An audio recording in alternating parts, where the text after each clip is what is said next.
everyone can take a seat, we'll get started. This is going to be a very interesting evening, and I'd love to make sure we get plenty of time for questions. I want to welcome everybody. Good evening. My name is Diana Daniels, class of 71, and I'm a vice chair of the Board of Trustees. And I would like to welcome you to what will, no doubt, in the finest tradition of Cornell, be a stimulating, thought-provoking evening. This is my 17th year of serving on the board, having reconnected with Cornell in the early 90s through the President's Council of Cornell Women and the Council, then becoming an alumni-elected trustee in 1995, and then reappointed several times as a board-elected trustee starting in 1999. And I had the privilege of serving as the chair of the search committee that brought David Skorton, our 12th president, to Cornell. And some of you may have been the recipient of various phone calls from me seeking annual fund gifts over the years through my membership in the Tower Club. For those of you who are not familiar with the Mario Einaudi Center for International Studies, the center provides a forum for a broad dialogue that cuts across disciplines and serves to internationalize Cornell's research, teaching, and outreach agenda. The center and its programs have made important contributions, which have served to enhance the university's worldwide reputation for excellence in international area studies and expertise on global issues such as economic development, agricultural and rural development, environmental sustainability, food security and nutrition, peace studies, nuclear proliferation, gender politics, tourism, immigration, and globalization. As David Skorton said at the Center's 50th anniversary celebration this past fall, Cornell University has been international in scope from its very beginnings. President Skorton recently reiterated Cornell's commitment to internationalism and international studies as positioning the university to generate solutions to the world's most pressing problems and issues, including global climate change, nuclear proliferation, infectious diseases, trade regulation, and world hunger. In fact, just looking at tonight's topic, bioterrorism, serves to illustrate the multifaceted approach that Cornell can bring to any problem on a global scale. For example, the Department of Public Health at the Weill Cornell Medical School generated a computer simulation model that is the gold standard for emergency preparedness. The Cornell Institute for Disease and Disaster Preparedness, an inter-campus collaboration spearheaded by Weill Cornell and the Department of Operations Engineering in Ithaca, generated the nation's first complete manual for hospital emergency preparedness, providing directions for creating care centers in case of an influenza pandemic or treating infections in the wake of a bioterrorism attack. Researchers in the Department of Food Science in the College of Agriculture and Life Sciences have been able to put together a complete anthrax analysis lab on a computer chip. This device could provide early detection in the case of an anthrax attack. And at the School of Veterinary Medicine, New York State's diagnostic laboratory, cutting-edge tools and equipment are driving research discoveries that will address the threat of bioterrorism by working with live viruses that have the power to change the landscape. On our panel tonight, we have 2 Cornell faculty members and 2 alumni, which also illustrates Cornell's commitment, in President Skorton's word, to educating students to live and work in a world whose chief problems transcend national boundaries. Fredrik Logevall, the director of the Einaudi Center, has worked tirelessly to promote investment in programs and people that will propel Cornell into the vanguard of international studies in the 21st century. Kathleen Vogel, associate professor in the Department of Science and Technology Studies, has a long-standing interest in research on Soviet scientists engaged in the manufacture of anthrax, as well as informing and guiding future policy work in bioweapons threat prevention. Rocco Casagrande, class of 95, a government consultant, was a UN weapons inspector in Iraq, and has many years of experience using scientific analysis to address serious issues such as the threat of bioterrorism. And Amanda Ripley, class of 96, is an acclaimed journalist whose 2008 book, The Unthinkable: Who Survives When Disaster Strikes, was described by NPR as the thinking person's manual for getting out alive. I'd like to thank tonight's panelists and our sponsoring organizations, including the Cornell Club of Washington, the Cornell in Washington Program, the Office of Alumni Affairs, and the Woodrow Wilson Center for hosting this event. I would also very much like to thank the generosity of Cornell's alumni, parents, and friends who are with us tonight and who have given so much and so freely of time, talent, and treasure that makes possible the transformative research and outreach that are Cornell hallmarks.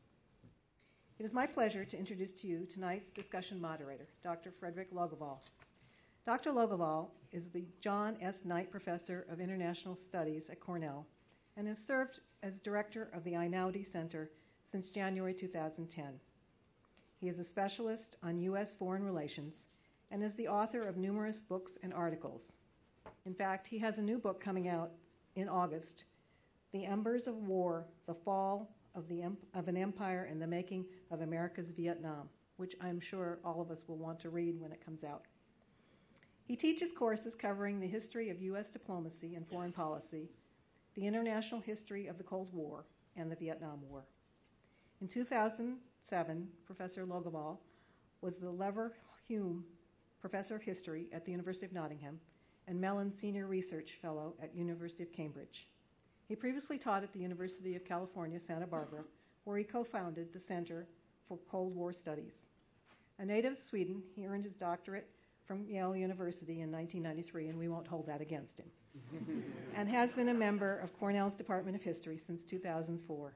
Please join me in welcoming Dr. Logevall.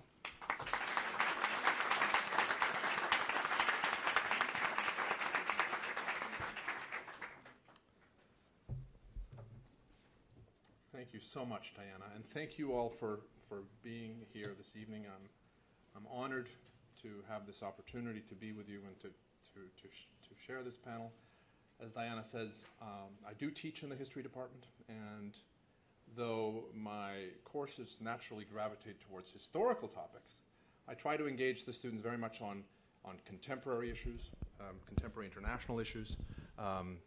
And so the subject of tonight's panel is very much one that interests me in that sense, that pedagogical sense, if you will. But I'm also here as director of the Einaudi Center, as Diana said. We just celebrated in 2011 our 50th anniversary. The Center for International Studies was founded at Cornell in 1961.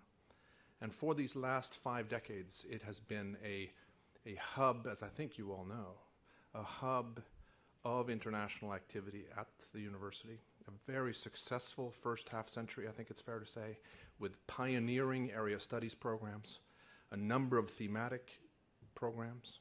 We have our own programming in the center and a lot of exciting things going on. I think as we begin our second half century, there's much to be excited about with respect to the Einaudi Center, with respect to international studies at Cornell. Diana referred to the president's white paper. I think some of the things that we are doing at the center and that we want to do going forward, and I'd love the opportunity to talk with you, anybody who's interested about some of these things that we have planned. But I think they dovetail very nicely with what David said in his white paper about what we need to do as a university and about the core mission we have, not just at Cornell, but at all universities, which is to produce graduates who have cross-cultural awareness, who understand that we live in an interconnected world, as the cliche says, a world that has been reduced to the size of an airplane ticket, which I think has a connection perhaps to the subject that we're talking about today. If you've seen Steven Soderbergh's film, you know what I mean. But I think we have a great opportunity at the university. And I think that the center, the Mario Einaudi Center, has to be a part of that and is a part of that. And it's been great for me personally to be able to interact with the president and with the provost on issues that pertain to our international dimension. One of the anecdotes that I tell my students, I'm not sure this is apocryphal. I think it's true. In fact, I think I recall reading about it in a New York Times piece recently, so maybe it must be true. But it's an anecdote I tell, which goes something like this. Sometime, I think it was in 1998, Bill Clinton was given a book. And it was Richard Preston's book, The Cobra Event, which is, if you've read it, it's a thriller about a terrorist attack using a kind of modified, I think anthrax, no, maybe smallpox, actually. And apparently Clinton, if this is true, the president, stayed up all night reading this thing, was completely mesmerized, and then the next morning called in his national security team and other advisors and said, "What is this? How prepared are we for biological terrorism?" And I guess there were murmurings about what was being done. Point was, not much was being done. And then subsequent to that, of course, not a heck of a lot happened, I think it's fair to say, although I may be corrected here shortly, until, of course, 9/11 and the anthrax letters that followed. And then we've seen, of course, a great deal of attention paid to this issue. But it occurred to me in thinking about tonight that maybe Clinton's question still resonates. The question being, what are we doing to prepare for this? Are we doing the right things? How prepared are we in the event of an attack of this nature? And that's, of course, why we're here. And I'm honored, as I said, to be here and to be moderating our discussion. The talent, which I'm now going to introduce, will be guiding us through this. Here's what we're going to do. We're going to have the panelists speak for about 10 minutes each, and then we're going to open it up for discussion. I know that, in fact, in the audience we have several people, maybe more than several, who themselves know a great deal about the subject that we're discussing. So I do want to leave time for questions, for maybe pointed questions, and so we'll make sure that we have that time. So about 10 minutes each for the presentations, and then we'll open it up. Our first speaker, Rocco Casagrande, is a director in the Homeland Defense practice at Abt Associates in Cambridge, Massachusetts.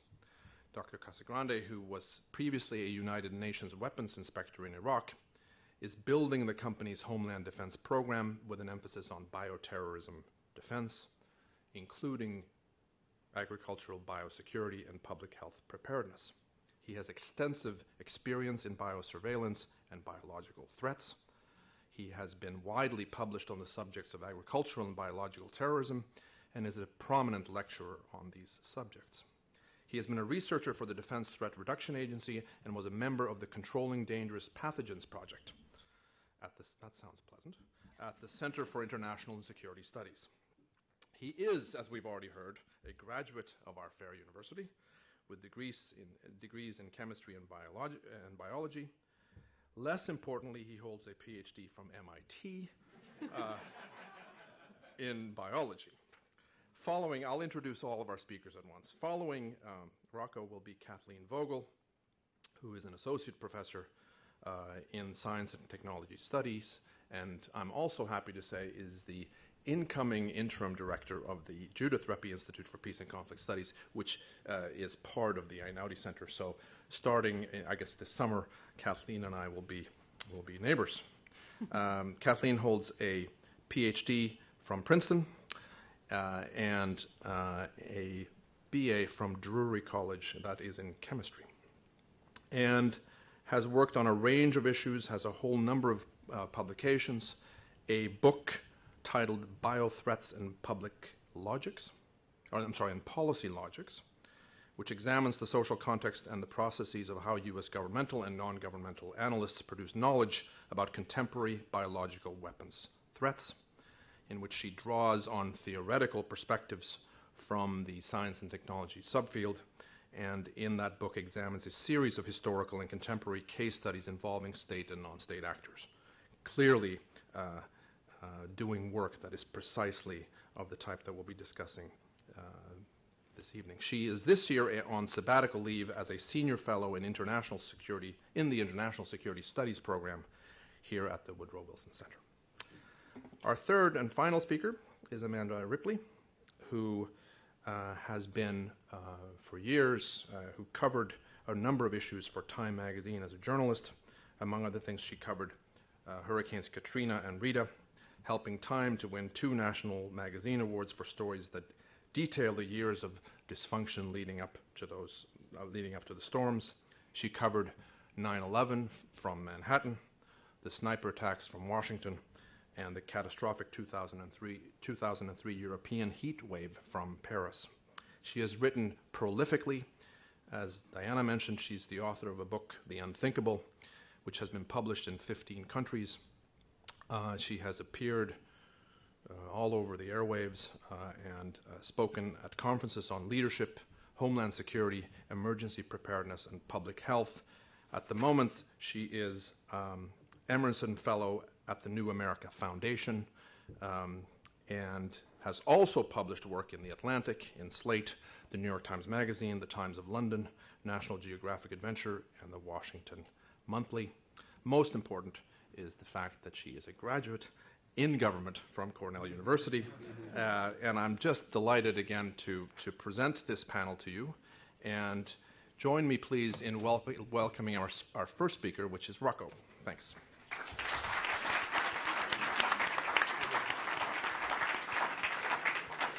Good evening, everyone. Some of you, I'm glad to see so many of my colleagues here. Some of you have been my colleagues for so long. You do remember my days at Apt Associates. Most of you remember me more since 2005 when I left for Griffin Scientific. I'm also happy to see a lot of my colleagues from the Cornell and Washington program, where we help students who are coming to Washington to learn a little bit more about environmental policy, do some networking, and get to know some of the great work that a lot of the alumni are doing. So my friends from the Cornell and Washington program will be happy to learn a little bit more about what I do than a 1-minute talk, a 1-minute spiel that we all give about our work. And my colleagues will be happy to hear that my presentation probably doesn't contain any graphs. So that'll be nice. So I'm going to give a little bit of a talk about uncertainty in biodefense and how the federal government handles that. And then I'm going to have the hubris to lay out a couple of my own personal opinions on what smart biodefense looks like in the face of that uncertainty. So let me put out a couple of points of why uncertainty is problematic in biodefense. First of all, the technology to execute a massive biological attack has existed for several decades. I mean, if you just look at the weapons systems and the agents developed by the United States in the 1950s, those would do quite well, thank you. Yet no large attack has occurred and may never occur. So investments in biodefense, if they are focused solely on biodefense, may never afford a payoff, which is a good thing. That's what we hope. But still, you wonder what other things we could be spending the money on.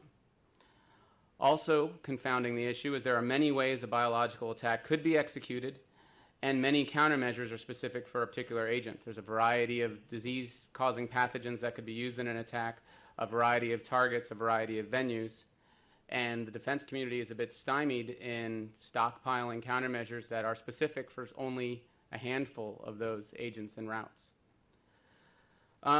In light of all this, we know that thousands of people will die from non-bioterrorism related causes.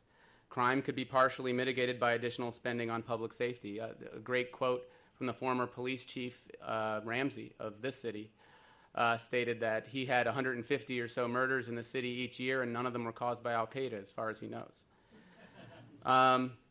Also, you think of the tens of thousands of people just in the U.S. who die of preventable diseases, and those that could have their condition made a little better by further research. We could be spending on that. So that's why uncertainty is a bit problematic. But the question is, does it frustrate all spending on biodefense? Someone might make the point, well, there's so many ways to execute a biological attack, and it may not happen, and there's a lot of better things to spend money on. So let's not even bother. Biodefense is inherently fruitless. A good counterpoint that I like to make, not just because that's how I get paid, but for a good reason, is you could address this uncertainty by directing your defenses at mitigating the most likely or most damaging means of attack, which is called the threat space. And there's a number of efforts throughout the government that attempt to define the threat space so that you can make smart investments in biodefense. One that many of you may be familiar with is the select agent lists. They're basically a list of all the possible bad biological agents that could hurt humans or livestock or plants. They've collected those agents, thought hard about them, and then made a list of just the couple that are the most damaging, that we should have the most controls over to make sure that people don't get their hands on them, or to make sure also that we can detect those agents and that we can defend against them. There's also a variety of vulnerability assessments that are done, and I'll give you an example from one we've done in the past. Our company did an assessment of the food system and looked at what would happen if bad people, put various pathogens or chemicals in the food. That analysis was done to understand where would be the most damaging attacks so that you could understand where you would need to defend, to basically cut out the space that is most damaging should it occur. On top of all this, both those two things just look at the art of what is possible. If someone really, really knew what they were doing, what harm could they inflict and how could we mitigate that harm? A next step from that is a product called the Terrorism Risk Assessments that the Department of Homeland Security has created that takes the art of what is possible, the technical information, and fuses it with intelligence information about what bad guys are capable of and what they would like to do, what their motivations are, to kind of refine from what is possible to what is likely. And all those tools can get used to basically help you hone in on where the problem is. And an analogy I like to use for biodefense is that of bulletproof vests. A bulletproof vest, and they're just bullet resistant, but a bulletproof vest just protects your torso, right? But yet they're worn often. And the reason isn't because it's impossible to get shot in the face. It's quite possible. But the fact is you're covering a large part of the threat space. Getting shot in the chest is one of the worst things that can happen to you, and it presents a very large target. We can take the same type of approach to defending against biological attacks, cutting out the most damaging and most likely avenues of attack. So let's take, since I only have 10 minutes, let me cut to the chase. Let's take these principles and come up with, these points about uncertainty, and come up with a couple of what I would like to say guiding principles for biodefense. And once again, this is my opinion alone, and I'd be happy to have some of my colleagues throw rocks at this. And also, let me warn my colleagues not to take this as an opportunity to cut off funding on anything I'm working on currently, because they don't always match these principles. So the first big principle or guiding principle is to increase the chance for a payoff, meaning that the most likely that if something bad were to happen, your investment would be worthwhile. And so there are two subpoints to that. One is that biodefense research should also address problems in public health. We would know that we're doing, well, I'll get to some examples in the future, but that even if an attack doesn't happen, there's some benefit to the spending. The second principle is that biodefense research should address a large portion of the threat space. It shouldn't be focused on a single agent that may be used or may not be used. It should be focused on if there's a biological attack, it is useful. Secondly, we have to work on decreasing the cost of biodefense. And I don't mean that in the monetary cost, but I mean the other attendant costs that come with a lot of defensive programs. And the first of which is biodefense research should not enable adversaries. And the second of which is biodefense research should not appear to violate the Biological Weapons Convention. Those 2 points are, let me illustrate somewhat what I mean by that. A lot of times, and this is done less by the federal government, but often by academics working in biodefense, they publish papers on pathogens that are particularly nasty, or they publish modeling results that show a vulnerability to the whole world. Those types of research also could be read not only by people in the defensive community, but by the bad guys. And they are being read by the bad guys, so that should be minimized. As far as biodefense research not violating the Biological Weapons Convention, it's been shown in past biological weapons programs in World War II, or the absence of biological weapons in World War II, that certain countries, just the perception of an offensive weapons program sparks a development program in an adversary, so it kind of creates an arms race that otherwise wouldn't exist. So let's just some sound biodefense projects, some ones that kind of adhere to these principles I'll list here. So systems to improve surge capacity in hospitals. And the introduction mentioned a project that Nathaniel Hupert led at Cornell Medical School that I was privileged enough to help out on. So these are systems to help hospitals take care of a sudden surge of hundreds or thousands of victims that are coming in well beyond what they're used to in the worst times. How do they do what's called reverse triage? Look at everyone who's in the hospital and decide who's okay enough to go home, who's okay enough to go to a nursing home so that you can free up your hospital beds for people who are sickened by anthrax, smallpox, or a large fire, for instance. Similarly, also helping out capacity in hospitals are systems for mass patient transportation and tracking. So if you have an event in one area, where we live, we're fortunate enough that we live in a very large country that is geographically diverse and also population diverse, but the geographical diversity helps us in that we have more than one center of our medical capability. So if there's an event in New York City, if we have the capability of shipping people to Philadelphia, Washington, and Boston, we could take advantage of a lot of the healthcare capacity in those areas to treat the victims. And we need better systems to enable that mass transportation, and then when the event is over, get those people back to their homes and also back in contact with their loved ones. We need public education programs, and these are ongoing, to increase resilience to any disaster. So basically having people have a go kit at home. How many people here have a go kit? They have a bag that they can take. Well, good. I'm glad to see that some people from FEMA have a go kit at home and the people working on disaster management. But other than that, okay, a couple.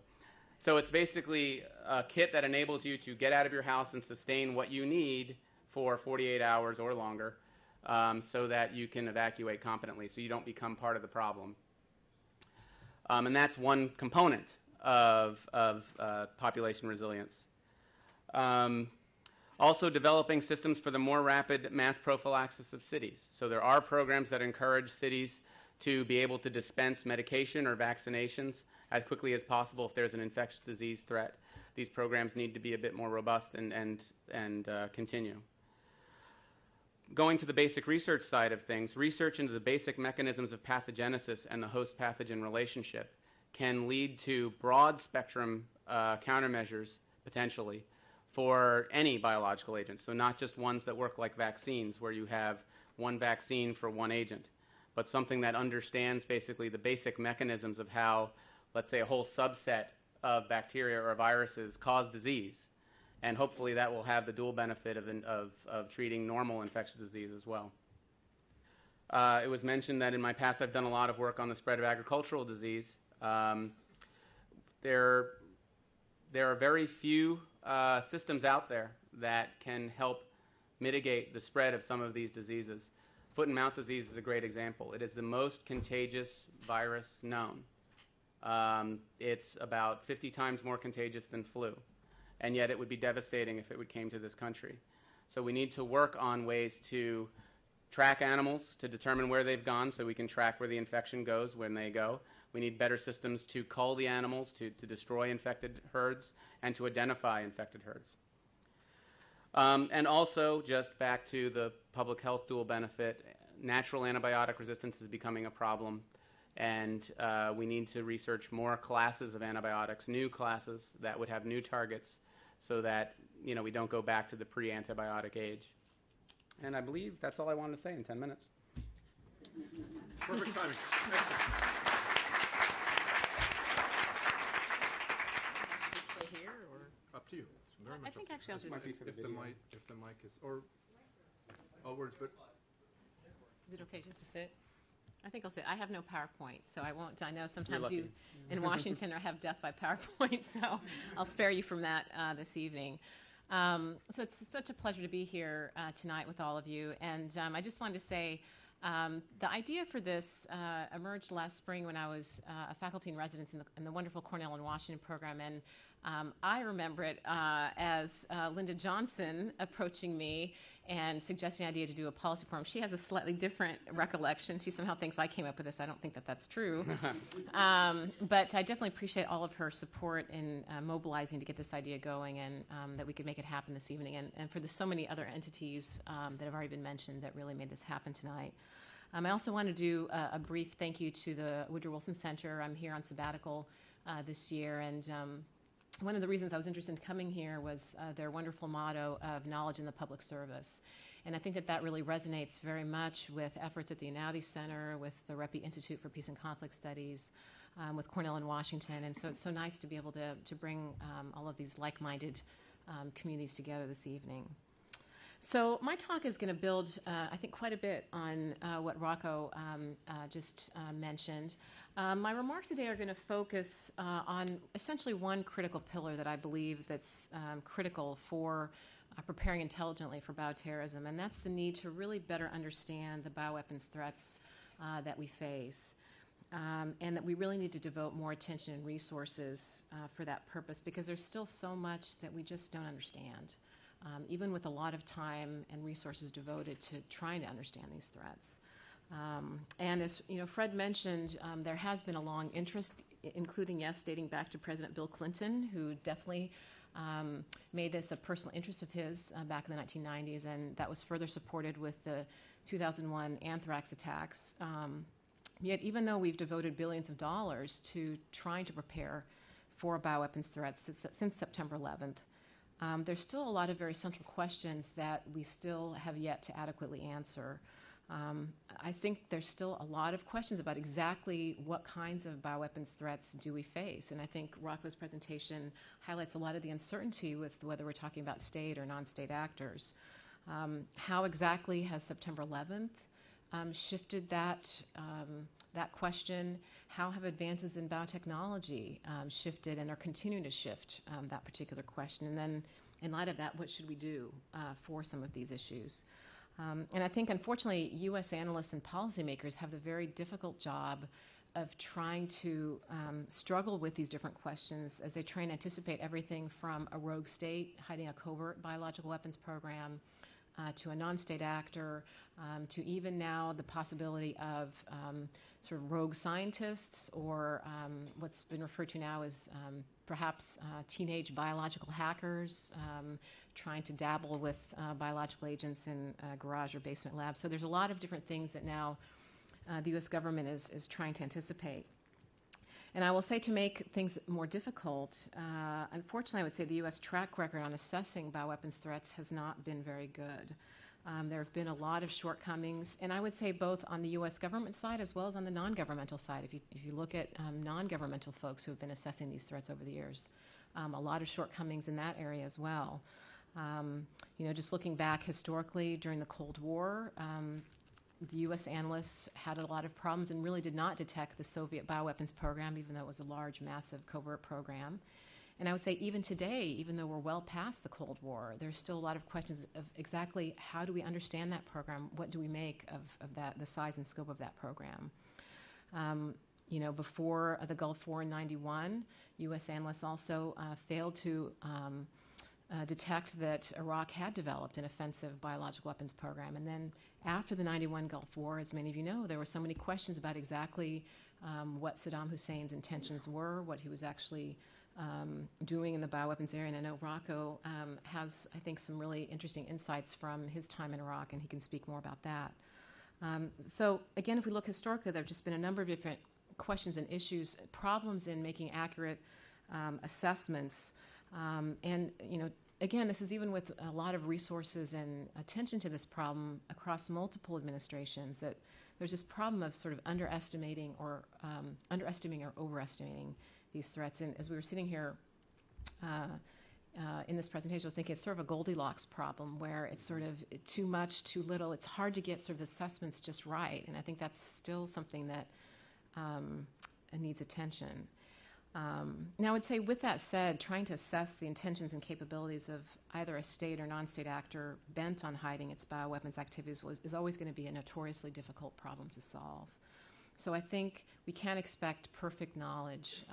There's always some kind of shortcoming that should be expected. I think former Deputy Director of National Intelligence for Analysis, Thomas Finger, who I should also point out is a Cornell alum, has stated, and I think he says this very well, that intelligence is not omniscient. So I think we shouldn't put too much burden on expecting perfection in knowledge about these threats. But I think both the difficulty and the stakes with which Rocco has identified of the bioweapons problem highlight that we need to really also put more resources to better understanding these threats in order to try and mitigate future failures, future errors. As Fred has mentioned, a lot of my research at Cornell has been trying to understand sort of how knowledge in these bioweapons assessments have been produced over time, just to try and better understand, what exactly have been these gaps and shortcomings, and then how do we try and propose strategies and policies that can deal with those. And I would say, although there has been a lot of focus on different technical issues related to bioweapons assessments, I would say, one critical area that has not gotten a lot of attention is how do we understand sort of more contextual factors, for example, of how these weapons programs develop by either state or non-state actors. And when I talk about that, it's sort of the broader sort of social, economic, political, kind of local context and local factors that really shape whether a state or non-state actor chooses to develop these weapons capabilities. And although I, having a technical background myself, I'm very much in agreement that we need a focus on technical expertise and technical studies. But I think also seeing that there's a lot of other kinds of information and expertise that we need as well. So when we talk about, for example, a bioweapons capability, that is actually the actual ability of specific state and non-state actors to develop biological weapons. That goes into much more sort of complicated set of details. So assessing a bioweapons capability involves trying to understand a lot of very important local, political, economic, social dimensions that underpin weapons development. For example, how weapons know-how is developed in a particular, by a particular actor. And there are a lot of different sort of organizational, leadership, political issues, political structures that are involved with supporting certain kinds of weapons development. And also thinking about the different motivations and intent of actors wishing to pursue these capabilities are also critical to integrate as part of any kind of assessment. And I think this is an area, however, though, that's gotten less attention, in part, I think, because it's more challenging, it's more difficult, it's messier to try and better understand how do we better integrate sort of technical expertise, technical knowledge, along with sort of broader sort of social expertise, social science knowledge to produce more holistic assessments. And just to give you one example of this, where this kind of disconnect has come up, is since I've done a lot of work on the Soviet bioweapons program. As some of you may know, throughout the Cold War and early post-Cold War period, we've learned that the Soviets had a very massive hidden bioweapons program that involved over 40 facilities across Russia, Central Asia, and the Caucasus, and this employed thousands of weapons scientists who worked on researching, producing, and weaponizing a number of different biological agents. And I think it's without question that the Soviet program was the largest program of its kind in history. And typically when you look at different reports over the years that have been written about the Soviet program, there tends to be a lot of assumptions about the capability of that program, a lot of assumptions about essentially I would sort of describe it as a homogeneous character of the Soviet program in its composition. But a lot of what my research has done is sort of go in and sort of better understand, okay, how do we understand the capability that the Soviets had? And so my research, as long as with a collaborator that I have at George Mason, Sonia Gormley, what we've learned is sort of in looking in detail at the Soviet program that it was quite actually uneven. And you look at this again by looking at, the kinds of technical work, how these institutes were developed and how they operated in the Soviet program. And so you find, for example, there were these 40 different institutes. They had very different management and leadership styles and organizational structures. One institute had a management style that really promoted scientific innovation and accomplishing weapons tasks, while a sister facility had a management structure that really stymied weapons work and actually caused scientists working in that program a lot of difficulties to get weapons work done. And so what you see, for example, when you look at these different institutes, some of them developed very good and in-depth types of weapons know-how, but that weapons know-how was very centralized to that particular facility. It was very difficult to transfer that know-how to other institutes. And this caused a lot of delays and problems in their own program. Again, even though they had a lot of time and a lot of resources in the Soviet period to develop biological weapons. And also, although the Soviets had a very extensive security apparatus to hide their bioweapons activities from the U.S. and other intelligence agencies, what you find also is that these secrecy practices actually also had negative impacts on work that was done in the laboratories that, again, caused problems in terms of Soviet research and development activities. So as it turns out, the Soviet program, although it was quite massive, was actually quite fragile and uneven in its technical progress and its end results. But again, if you only look at certain kinds of information, if you only count sort of the number of people or the number of facilities or number of pathogens, you lose sight of this more contextual understanding of exactly what the capability was that structured this program. And I think that has had implications for a variety of different non-proliferation programs and policies that have been developed to try and deal with that particular proliferation throughout the Soviet program. So again, there's a lot of questions I think that remain in terms of, how do we understand sort of the specific conditions, resources, and timescales that constitute weapons programs by different state or non-state actors, and also I think we don't fully understand, what conditions or factors cause failure of these programs to develop.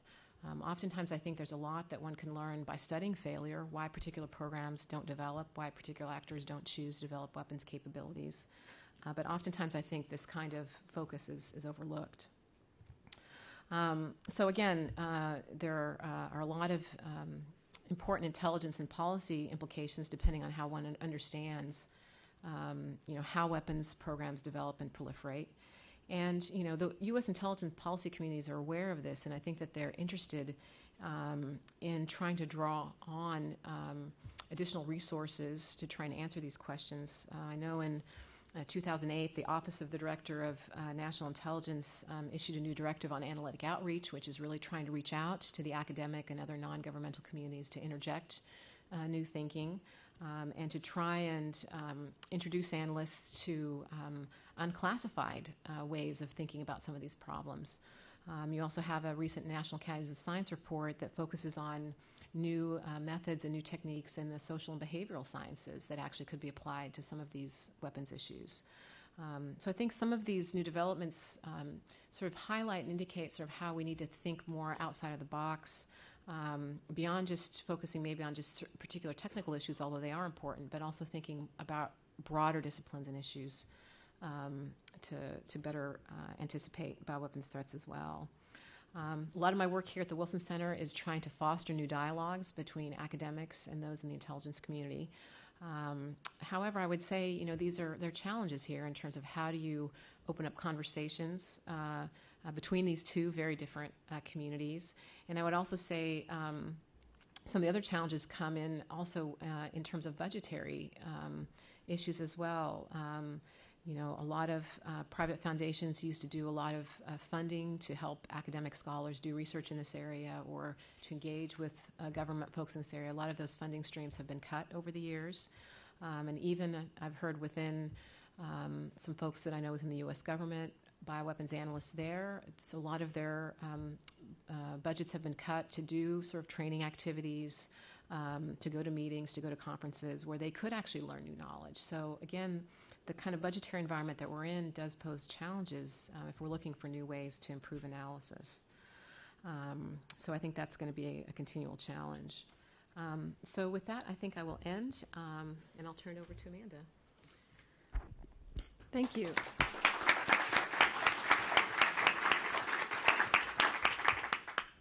Well, I want to thank Linda and Kelly for inviting me here. Even though it was back in 1995 when I did my Cornell and Washington tour, it feels not that long ago. Newt Gingrich was in the headlines. There was fear of an ineffectual president in the White House, and as a soon-to-graduate Cornell student, I was warned that it would be impossible to get a job. So we've come full circle, which makes me feel very young. But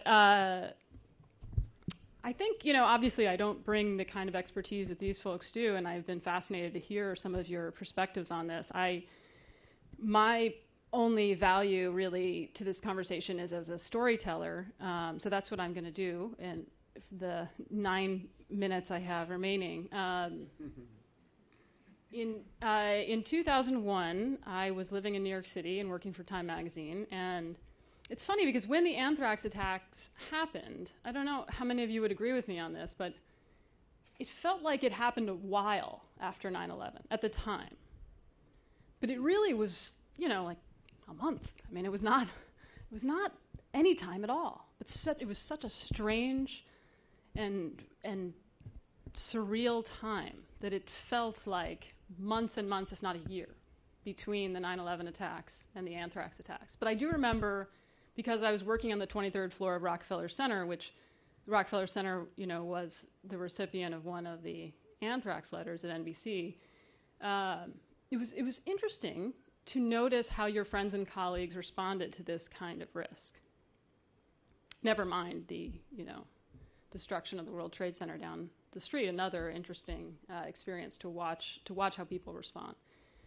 But with anthrax, I noticed that my most rational colleague, who I won't name, but really just a very smart, very rational, very reasonable, almost annoyingly so person, a dear friend of mine, was the one who was hoarding Cipro during the anthrax. I mean, I never would have predicted that. To this day, I'm not really sure what to make of it. And then I remember myself getting, I often got sort of, letters and packages that looked like they were written by a crazy person or a 12-year-old. And often they were 12-year-olds, actually. A lot of 12-year-olds read Time magazine.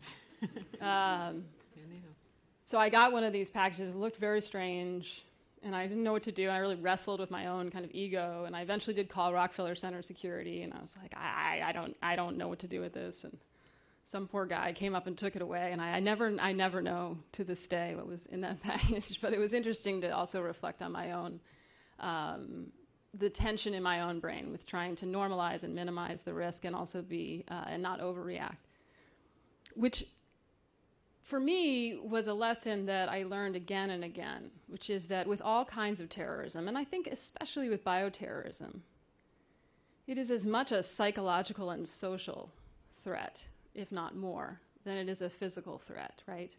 Because by its nature, terrorism requires fear, and that is the force multiplier of terrorist attacks, right? And fear requires a sense of helplessness.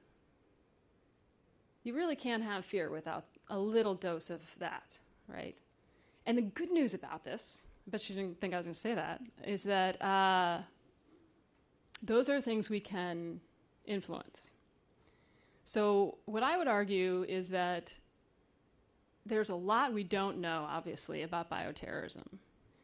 But there's a lot we do know about the things that I think matter almost as much, if not more, as the actual threat.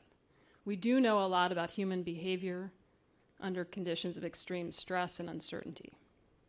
And I think that's where our best returns of investment are going to be when it comes to sorting out how to prepare for unpredictable events.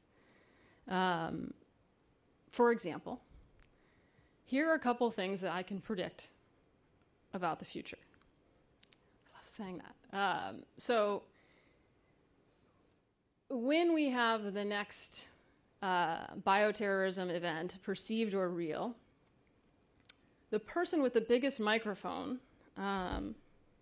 will probably, or his advisors, will probably downplay the threat while it's happening, which we know is what happened in the White House with anthrax, that there was an attempt to sort of normalize and downplay and sort of treat it like spin control, right? And there was an attempt to sort of, in the beginning, downplay the virulence of the anthrax that was found. And I don't think this is because people were, evil or malicious. I think that there are two things going on. The first is that the human brain operates under a system of pattern recognition, right?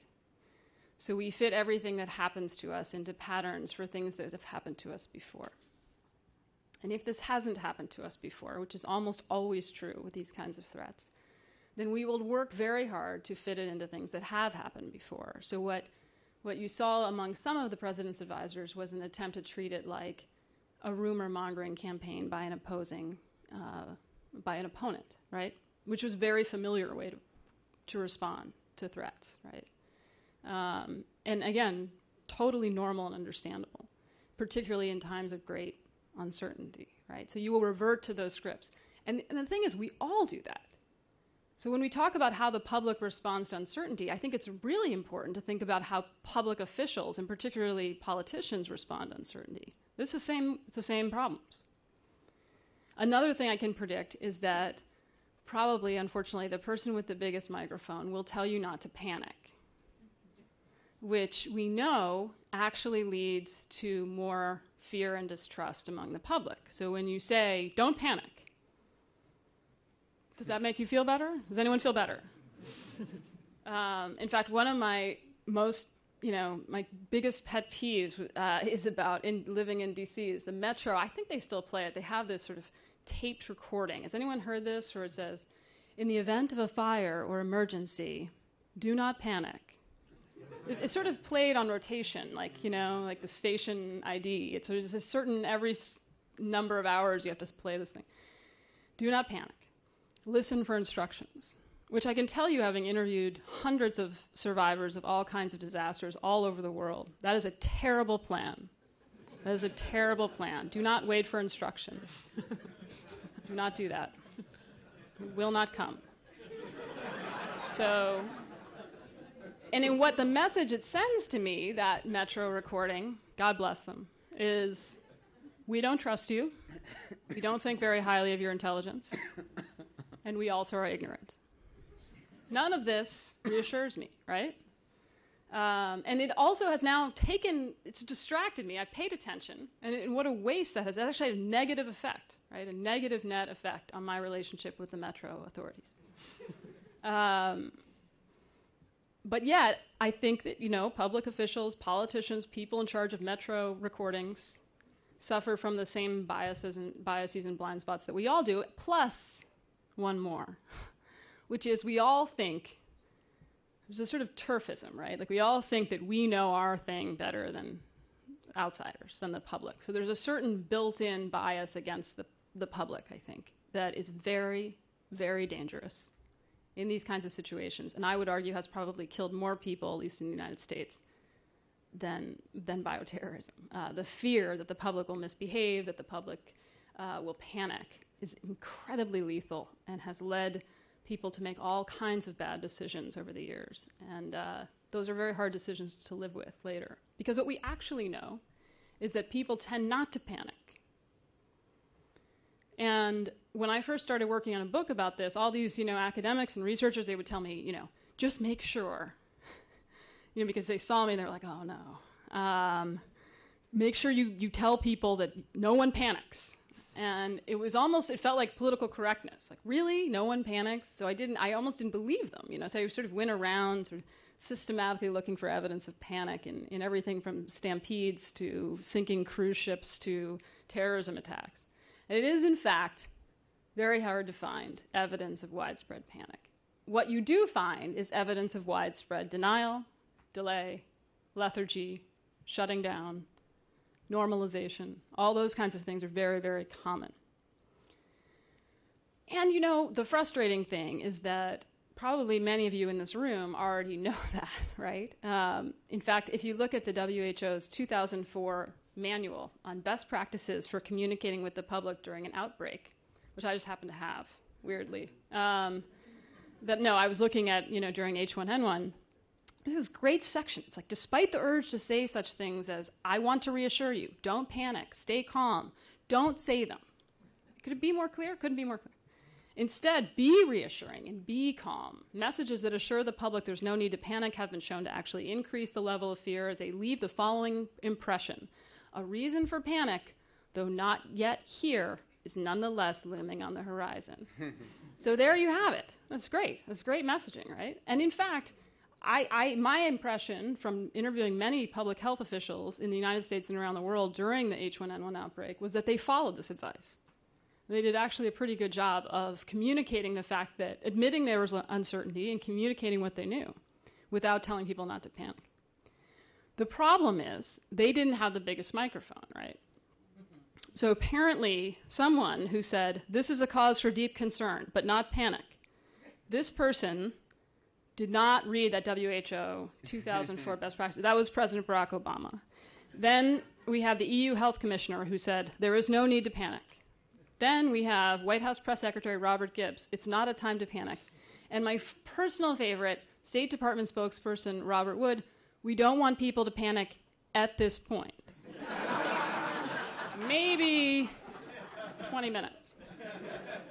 So again, it's easy in retrospect to sort of poke fun at people, but it's also fun. And I think that it proves that, this is very typical behavior, if not for early interventions before things happen, educating ourselves about how the brain responds to fear and uncertainty, then these things will happen with almost 100% certainty. So again, I want to return to the idea that this is good news, because in all the things that we can't predict, here are some things we can.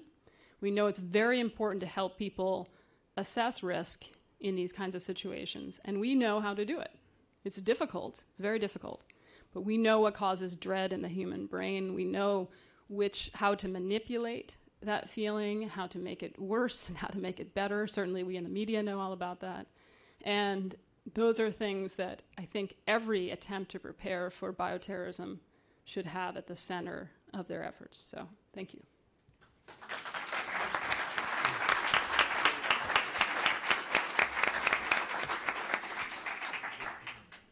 Very often at these kinds of events, one now gives the panelists a chance to rebut or to comment on one another. I'm not going to do that here.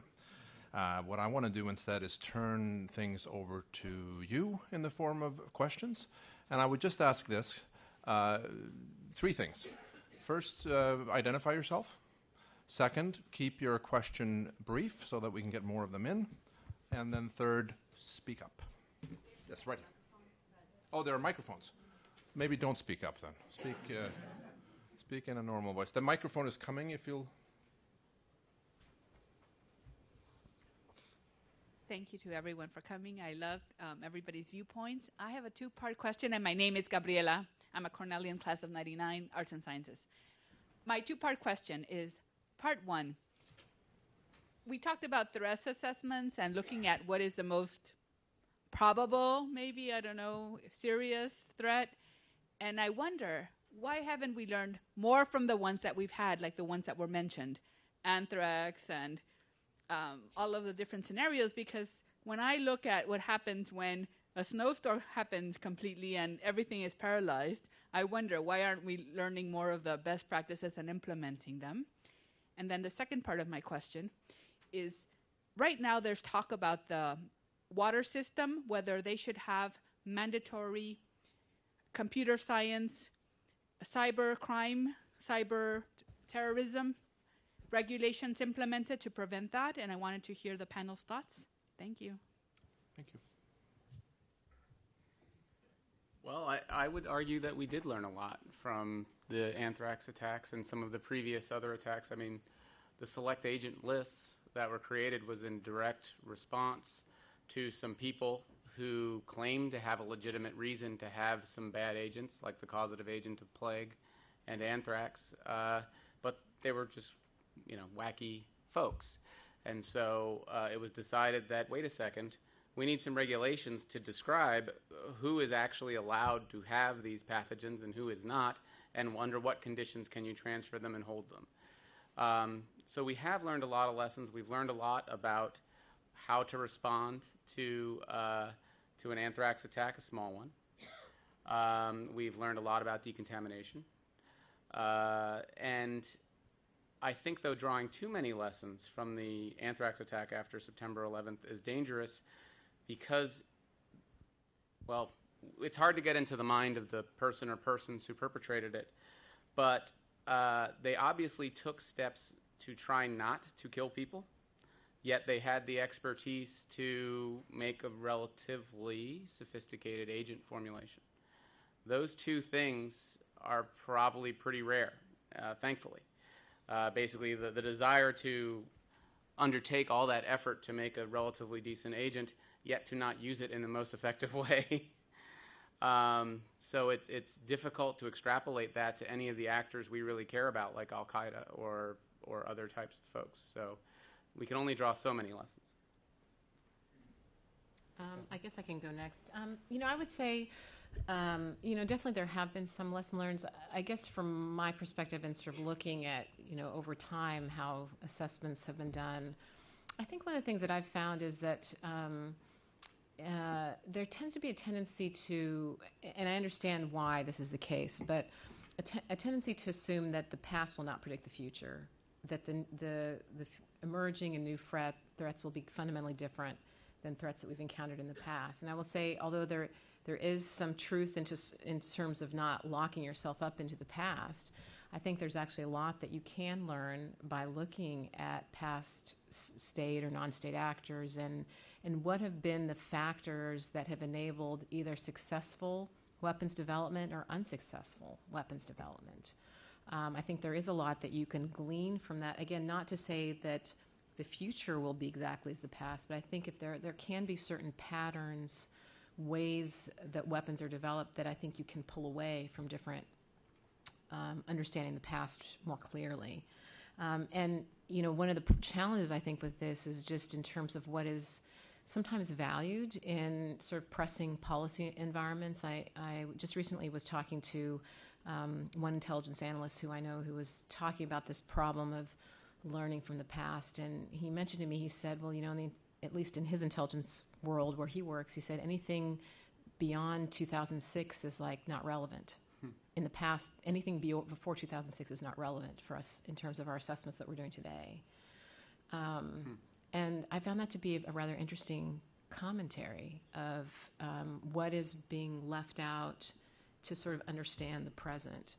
And again, I understand in some ways why that statement is. Analysts are working in very pressing environments where they're asked to do a lot of reporting under very short time frames. But I think that that's something interesting to sort of take a look at. I saw a hand down here. Yes, sir. My name is Terry Horner. I get on said metro system every day to go to work at one of the Senate office buildings that was decontaminated with chlorine gas after that attack and was on CIPRO because of exposure, or at least feared exposure to that. And I'm just wondering, what would that metro announcement look like if you were to write it?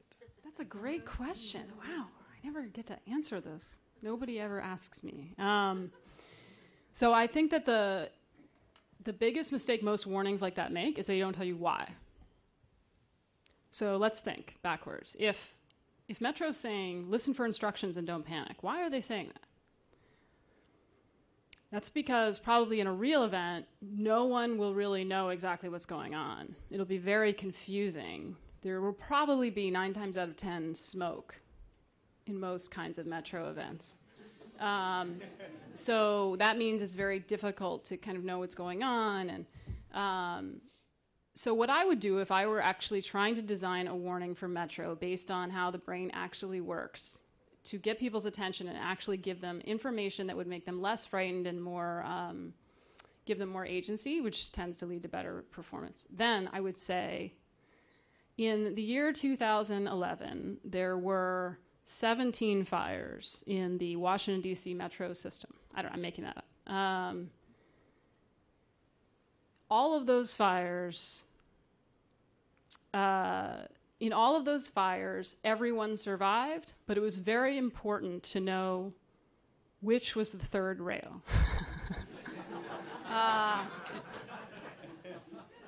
Now I have your attention, right? I'm giving you a specific warning that's personal, recent, speaks right to the parts of your brain that listen to risk and warnings. You always prioritize personal experience. It needs to be customized.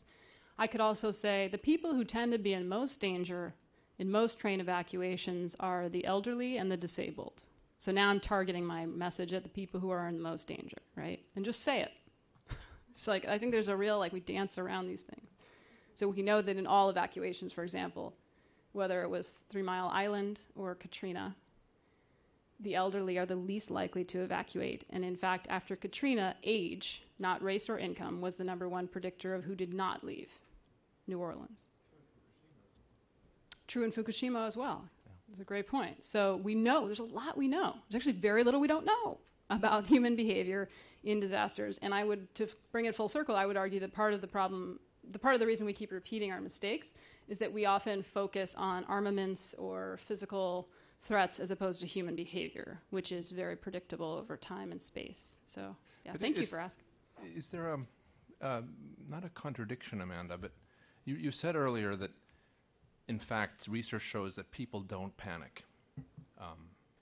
So that leads me to wonder if when the guy with the biggest microphone says, don't panic, at first I thought you were saying that's harmful, but if people don't panic, doesn't matter if he says it. In other words, it's useless. Or are you suggesting it's in fact harmful if he or she Yeah, no, it's says? in fact harmful. There's some research, But they don't panic. not a lot, that says that they don't panic, but they do feel more distrust when the person in charge says, don't panic. So it actually corrodes the most important currency that you have as a person in charge in a community by corroding the trust. Yeah, but they don't panic. It doesn't cause them to panic. That's right.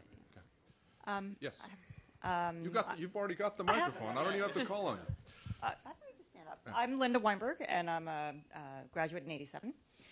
I spend all of my time talking about human behavior and how we communicate with the public in disasters. So thank you so much. I totally agree. What would your Metro warning say? I always like to acknowledge the issue, acknowledge the problem, give the protective action, explain why, what you might think that you might want to do. If it's right, it's right. If it's not right, if what the instinct isn't right, you need to explain why, and why what you're recommending is safer. And I think, identifying those most at risk. In 9/11 in the World Trade Center, we saw people helping everyone else. People don't abandon each other. People actually rise to a much higher level. Right. So all of what you said about how we need to acknowledge the people's instincts is I would say, dead on. I want to just a couple of things. One is I want to go back to the why don't we learn from the past. I would take issue with the idea that anything that happened pre-2006 is irrelevant, perhaps from a technology perspective, but not from a human behavior perspective. What we know about psychology of behavior in crisis is somewhat timeless, and we've learned huge amounts. And we see, through the sniper attacks, through every sort of major thing that's happened in the last 10, 20 years, we've been applying more and more of risk communication theory, which is all of what you've been talking about, to those situations, I think with ever increasing degree of success. What happens, though, is that leadership changes. So like in your job, in my job, trying to keep those people with the biggest microphones skilled and being interested in being skilled is getting harder and harder. Every time we get further away from a disaster, it gets harder to get the new leaders on board with basic risk communication, not saying stupid things like don't panic. I feel like every time we get a cohort of leadership on board, they leave. So it's very, very hard. Anyway. Okay. Did one of you want to comment on that or on? Not really a question as much as thank you. Thank you for that. Yes, sir. And then I'll go over on this side of it. John Dubeck, engineer, so I want to get back to the technical. With the advent of synthetic biology and the increased accessibility of larger gene constructs that can be made, is there any hope that the select agent list will be up to date? It's an excellent question. So another project that I worked on that I didn't talk about, recently the government published guidance to the industry that makes genes to order. Our company basically provided the content for that guidance. It's been criticized as being a little weak, a little bit soft on the industry. And the problem is that technology is moving so fast that something that when we were developing the guidance just 4 years ago that you were required basically to outsource to one of maybe 10 companies that could make very large pieces of DNA. So when we're talking about some of the more dangerous viruses, we're talking about 10,000 letters in a row. Something of that size was for very few companies and was very expensive. Now, slightly more companies, about 20 companies can do that. The cost is about 1/10 of what it was. And more importantly, there are methods pioneered to take very tiny pieces of DNA that are cheap and synthesize them into a large piece all at once in a laboratory. So it's going from an issue that that was somewhat controllable by working with the companies that had that capability to something that's a lot more diffuse. And so, yes, it does question the relevance of the select agent list for certain pathogens. That being said, going back to addressing a threat space, it would still be easier, if this were legal still, for someone to just order a pathogen from a cell bank and get it. If there weren't those controls in place, it would still be easier than synthesizing it. The types of technology that are needed to synthesize something like Ebola virus de novo is still in the hands of very few people and very, very competent scientists, and would be beyond the hope of people who aren't those scientists for a long time to come yet. So it's still relevant to kind of cut out the lowest hanging fruit. So they shouldn't be scrapped for a while. But yeah, it is worrisome that a different type of adversary may find that technology enabling to get their hands on an agent. But one thing to keep in mind is an agent is not a weapon, okay? They might have the pathogen, which they could load into a munition to make a weapon, but that still doesn't enable them to get the device to disseminate it efficiently. You need both of those to have an effective weapon. Yes, right here. Good evening. Jason Smith, class of 98. Thank you all for your comments. Over 10 years after the anthrax letters were sent, there's still at least some controversy in the press about who sent those letters. I was wondering if you could comment on the state of our ability to do forensics after an attack, which would then impact our ability to deter future attacks, and kind of the relative importance, if you will, of developing that capability as opposed to, say, biosurveillance or improving hospitals' ability to respond after an attack. So your question was on the deterrent effect of forensics? The ability to do forensics and determine who initiated the attack. So not as a political science, I can't speak to the deterrent value of anything.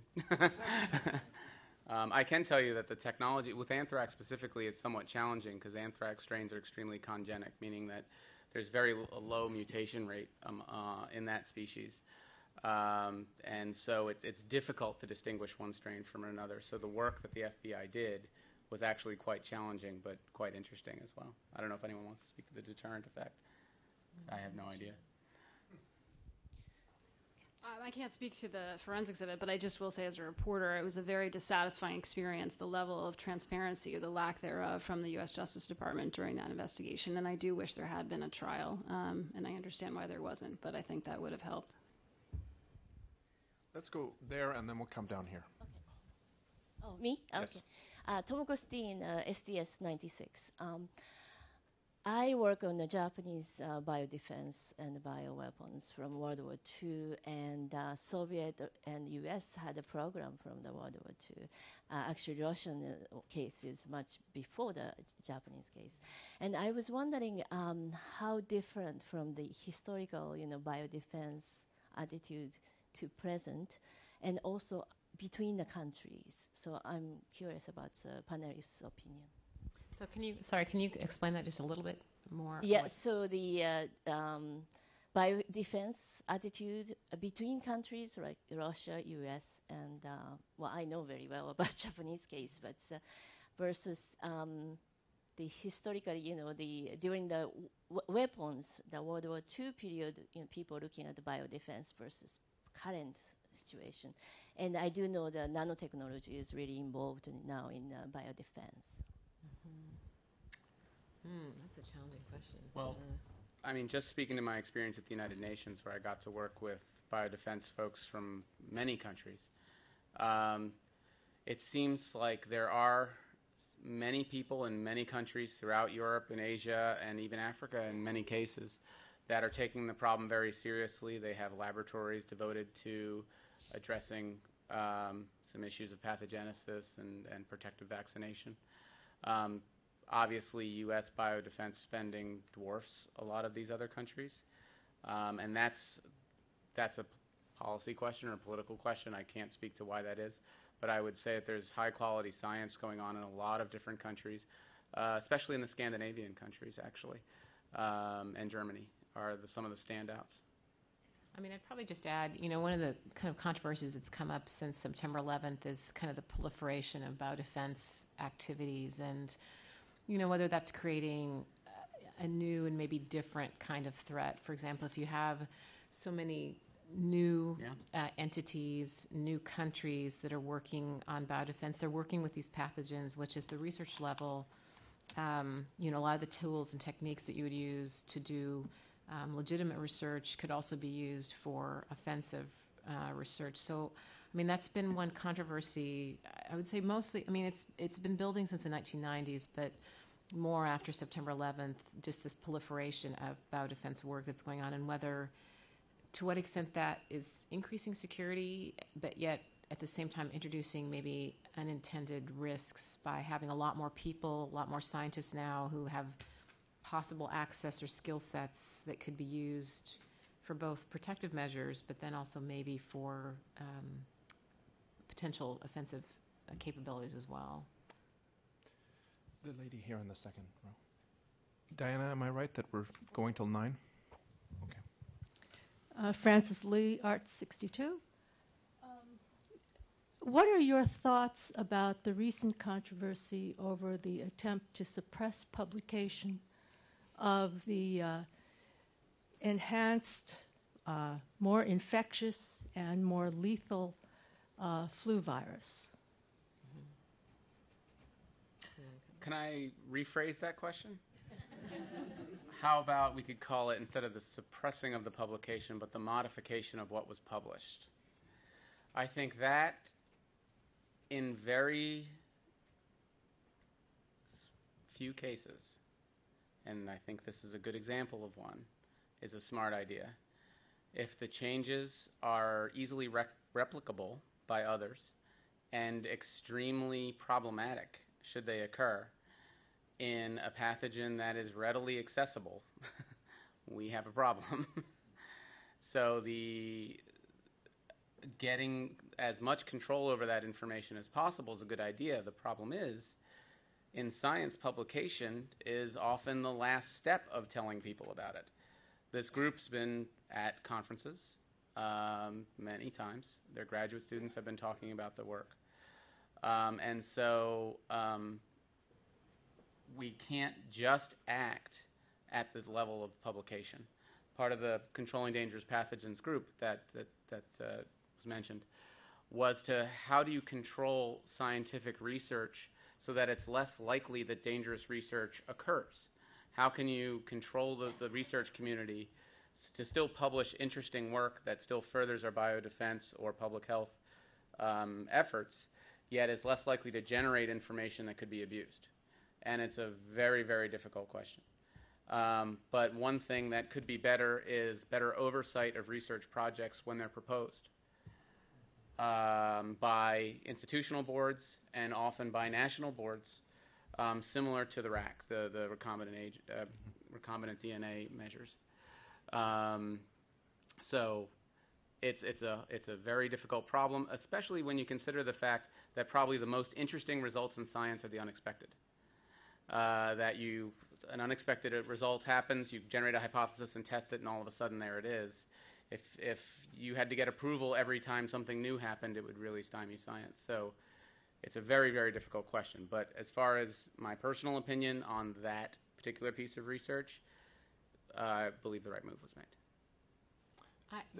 Okay, sorry. Oh, I can just add, I would say from my take, and this goes back to sort of what I was talking about earlier, I think there's just a lot that we don't fully understand about those experiments or know.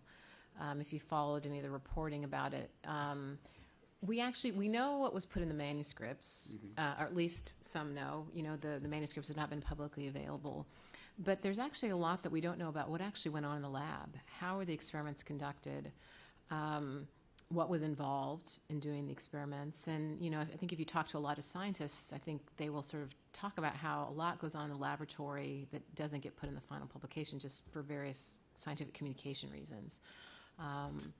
And so there's a lot that we actually don't know. And I think that's more important. I think more recently, if you've seen some of the reporting that is saying that, initially when at least one of the scientists presented their results at a scientific conference, seemed to indicate sort of that with these scientific results that there were, in terms of the infection, this is the H5N1 experimental experiments where it seemed like it was very lethal to the animal models, the ferrets that were used, which indicated a more lethal, transmissible strain of H5N1. That was the initial scientific reports that were done I think it was last summer when those came out.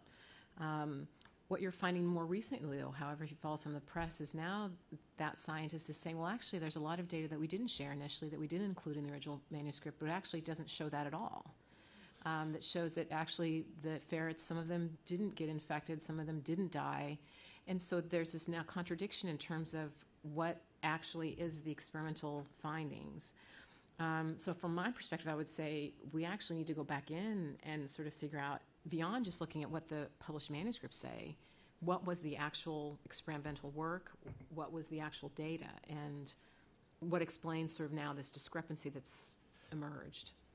We're out of time, but let me ask one final. I see more hands, but I'm sorry. But I'm going to use the chair's prerogative and ask one final question. And it's the question of the evening. At the end of this evening, how prepared would you say that we are in 60 seconds or less? Would each of you take a stab at that question?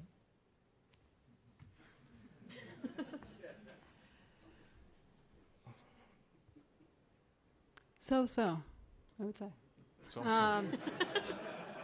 I don't know. It's a very difficult question to answer. I mean, I do think that we have gotten much more sophisticated in some areas, and certainly the technology, I think, is ahead of, particularly for something like H1N1, so not a terrorist attack, but is ahead of the ability to process and communicate the risk to the public.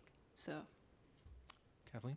I actually would say I feel pretty good actually about our preparedness, and I say that just in terms of thinking about what has happened, both as a result of a lot of the investments that were in the 90s, as well as essentially what we learned, for example, about the anthrax attacks. And I think one of the things that the anthrax attacks showed us is that actually the U.S. government can actually mobilize and our medical systems can react quite quickly and quite aggressively if there is, for example, an outbreak that's been detected. And, I think the fact that there weren't more deaths, I think, is a testament to, for example, the fact that we could quickly mobilize things like Cipro. You could have very aggressive forms of medical treatment, for example, for people who were infected. So the fact that now, after September 11th, you've had a lot more emphasis on sort of the stockpile program, and so having sort of antibiotics and other sort of countermeasures available in the event of an attack. I think that that's been beefed up. So from my perspective, actually, I actually feel good, and that's not to say that there isn't work to be done and that we don't still need to invest and do more. But I think that we do have a very good system in place. Bring us down a notch, Rocco, would you? Well, I'd agree we've come a long way. I think there's a lot of work to do, and in that, if you look at a lot of how planning is done, we tend to simplify the problem. We tend to assume that an attack stops at a city's borders, that we don't have to deal with suburbs and rural areas that may also be affected. We tend to assume that business as usual will occur in the city, and so we can rely on all other functions of a city when we're doing a response. So we need to work on incorporating a lot of these realities about how a very large attack may affect a community and its surrounding area to really understand how well we are prepared.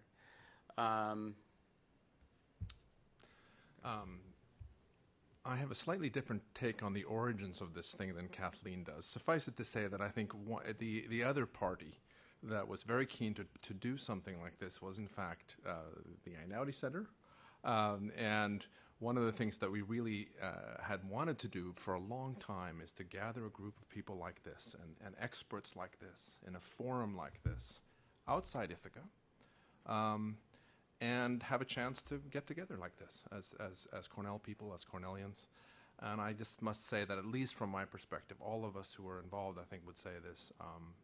This was precisely the sort of event that I wanted. I want to finish by just thanking everybody involved. Cornell, the Cornell Club of Washington was instrumental. Nicole Del Toro, Linda Johnson, Cornell in Washington. I want to thank Kelly Spicer for everything she did, Cornell on the Road, in making this happen. Heike Mitchelson, who is a key player in everything we do at the Einaudi Center and who's over here. Now I think we can thank everybody involved. And I want to thank all of you for coming, and I want to then ask you to join me in one more round of applause in thanking our three panelists.